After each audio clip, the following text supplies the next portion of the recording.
بسم اللہ الرحمن الرحیم۔ السلام علیکم۔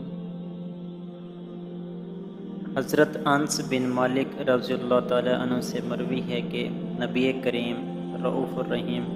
صلی اللہ علیہ وآلہ وسلم نے ارشاد فرمایا کہ جس نے مجھ پر ایک بار درود پاک پڑھا، اللہ عز و جل اس پر 10 رحمتیں نازل فرماتا ہے اور اس کے 10 گناہ معاف فرما دیتا ہے اور اس کے 10 درجے بلند فرماتا ہے۔ حضرت عبداللہ بن مسعود رضی اللہ تعالی عنہ سے روایت ہے کہ نبی کریم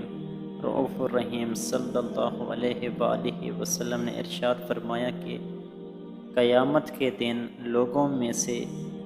میرے سب سے زیادہ نزدیک وہ شخص ہوگا جس نے دنیا میں مجھ پر سب سے زیادہ درود پاک پڑھا ہوگا۔ حضرت ابو ہریرہ رضی اللہ تعالی عنہ سے روایت ہے کہ حضور اقدس صلی اللہ علیہ وآلہ وسلم نے فرمایا کہ جو شخص میری قبر کے پاس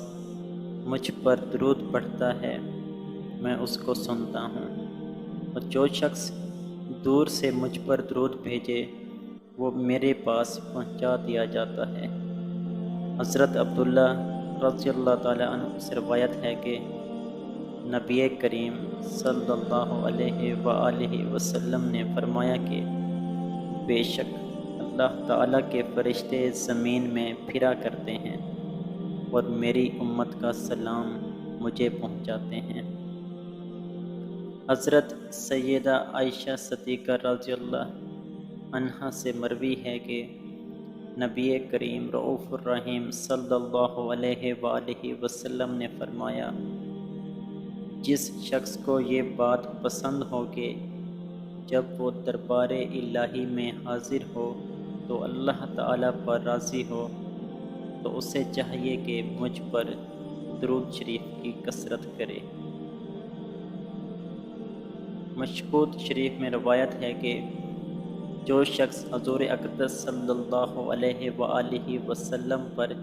ایک بار درود بھیجے، اللہ تعالیٰ اور اس کے فرشتے اس پر 70 رحمتیں بھیجتے ہیں۔ حضرت ابو ہریرہ رضی اللہ تعالی عنہ سے روایت ہے کہ حضور اقدس صلی اللہ علیہ وآلہ وسلم نے فرمایا کہ جو کوئی مجھ پر ایک بار درود بھیجے گا اللہ تعالیٰ اس پر 10 بار رحمت بھیجے گا۔ حضور اکرم صلی اللہ علیہ وآلہ وسلم نے فرمایا کہ جو شخص مجھ پر درود بھیجے گا اللہ تعالیٰ اس کے دل کو نفاق سے ایسا پاک کر دے گا جیسا کہ پانی کپڑے کو پاک کر دیتا ہے۔ رسول اکرم صلی اللہ علیہ وآلہ وسلم نے فرمایا کہ